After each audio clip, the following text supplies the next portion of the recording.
ओम शांति। 20 दिसंबर 2025 की मुरली का विश्लेषण और स्वचिंतन बिंदु। पहली पॉइंट है सद्गुरु की श्रीमत। आज की मुरली में बाबा ने ज्ञान की गहरी पॉइंट को स्पष्ट करते हुए बताया कि सद्गुरु केवल एक परमपिता परमात्मा ही है। भक्ति मार्ग में अनेक गुरु होते हैं, लेकिन सच्चा सद्गुरु वही है जो आत्माओं को पतित से पावन बनाकर गति सद्गति देता है। सद्गुरु की श्रीमत है, देह अभिमान छोड़कर देही अभिमानी बनो और केवल एक बाप की याद में रहो। यही सच्ची राह है जिस पर चलकर आत्मा ऊंची तकदीर बनाती है। दूसरा है ड्रामा का प्लान।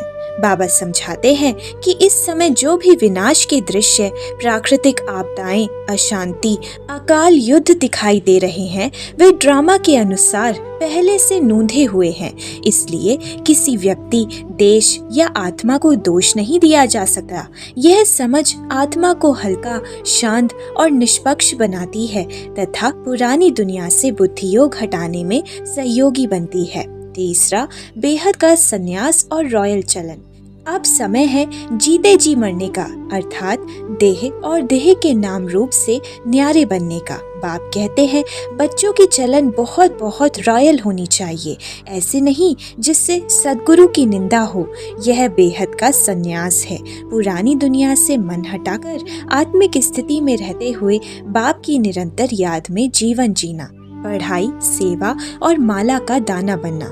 यह पढ़ाई नर से नारायण बनने की है। इसी पढ़ाई से स्वर्ग की राजधानी की स्थापना हो रही है।